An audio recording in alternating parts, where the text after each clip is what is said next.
Hello everyone, this is Brian Sampa from Sports TV Media. Uh, we are looking at Manchester United once more.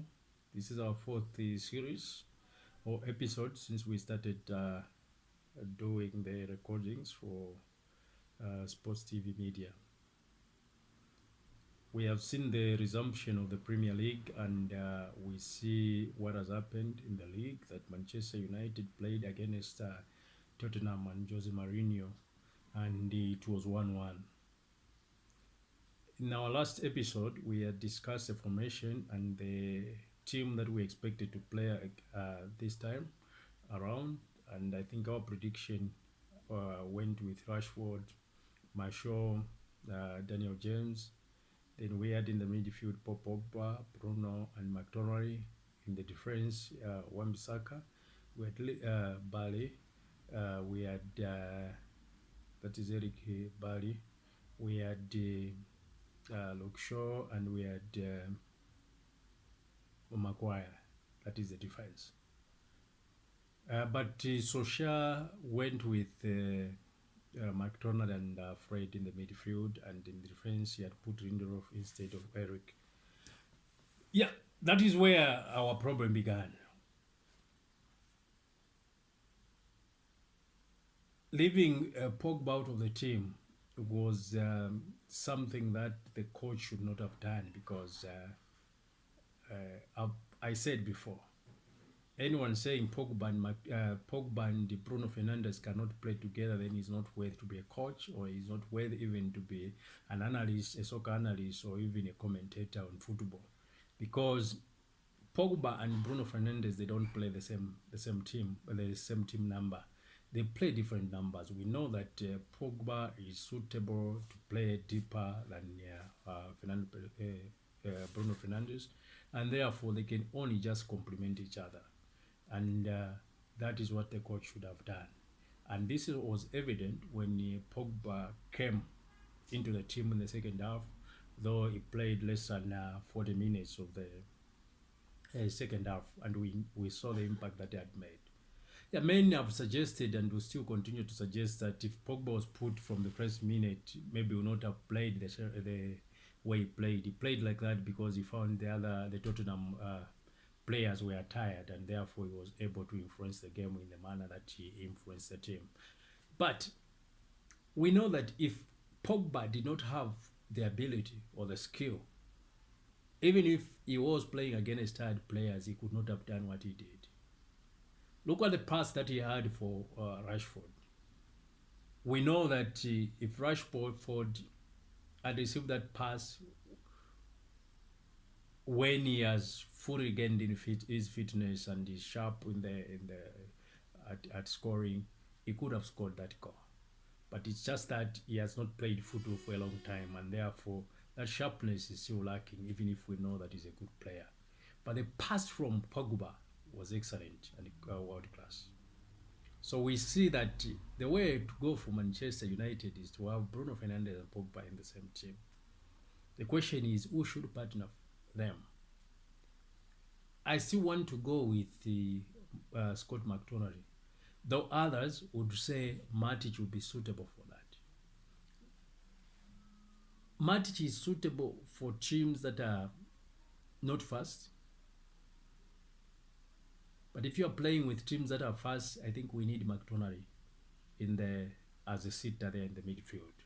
McTominay is capable of doing that, and I feel that he should be the one that should take up that role to partner Bruno Fernandes and Pogba.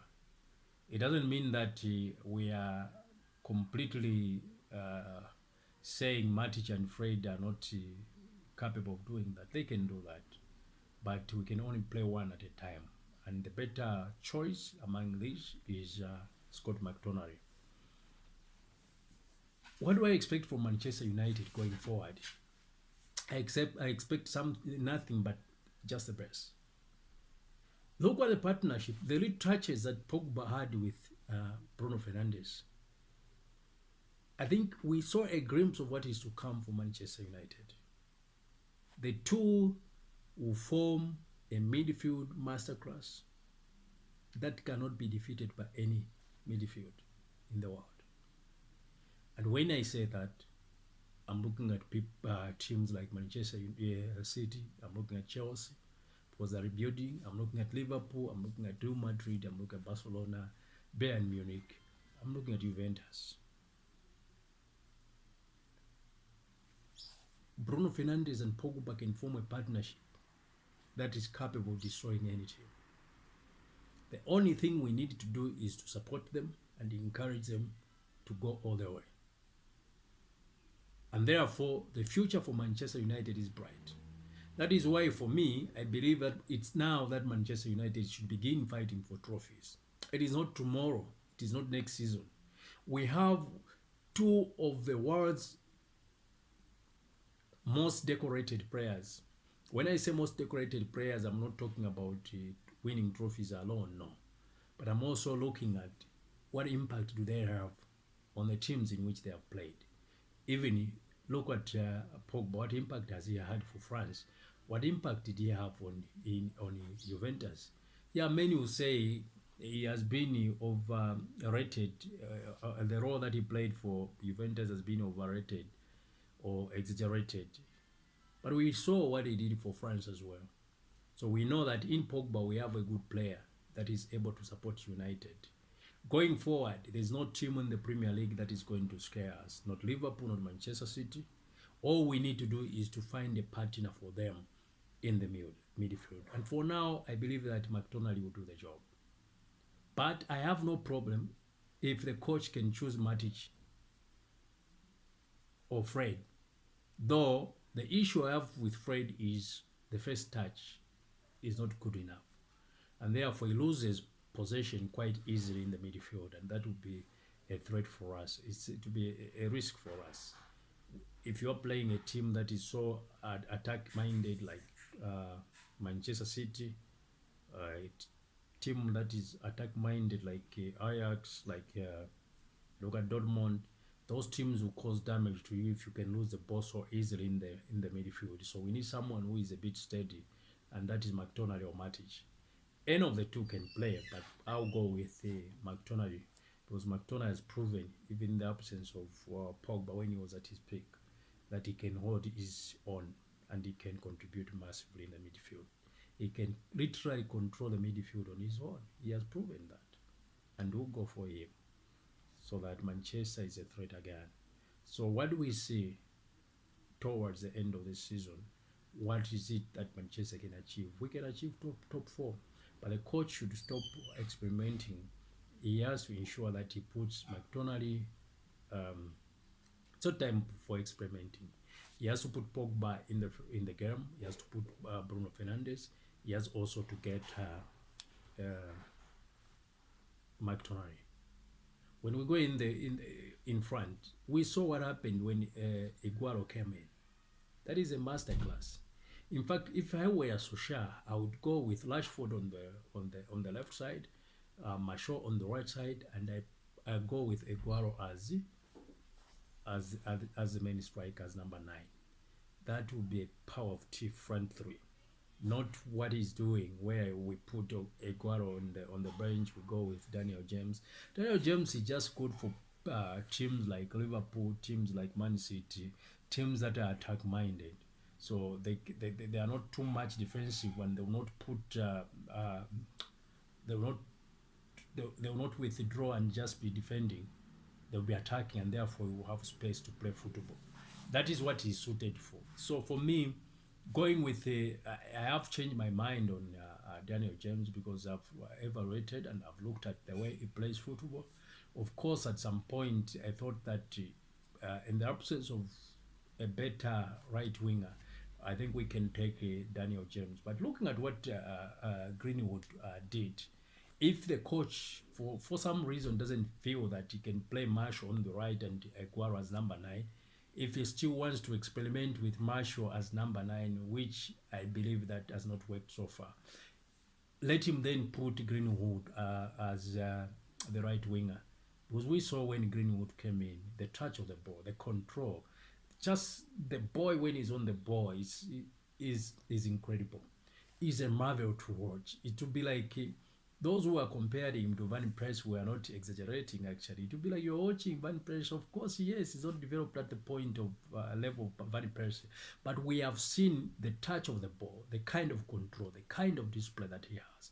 He's not intimidated by anything. So for me, he is the better choice to choose if the coach does not want to go with Iguara as number 9 and put Masho on the right wing, because Masho for me has not really made it as number 9.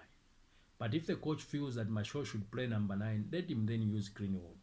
So for me, the team that I'm predicting for our next match, which I presume is against Sheffield United, the team that I'll predict is he has to go with Rashford on the left wing.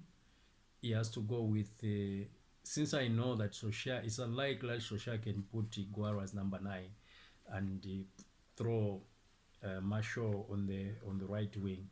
I believe that he should go with Greenwood, Marshall in the middle. Then the midfield, it should be Pogba, Bruno, and McTominay. In defense, I still go with Wan-Bissaka.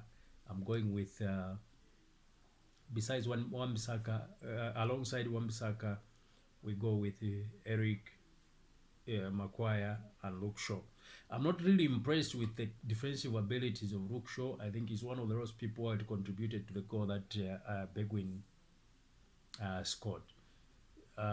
He was going too much out of position, and I was not really impressed with him, but I still believe that he has too much in him for now, that we will still prefer to use him rather than using the attack-minded Brandon Williams.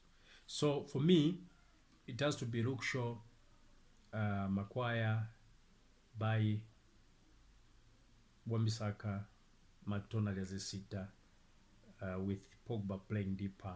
Then we have Bruno Fernandes, we have Rashford, we have Greenwood, and we have Marshall.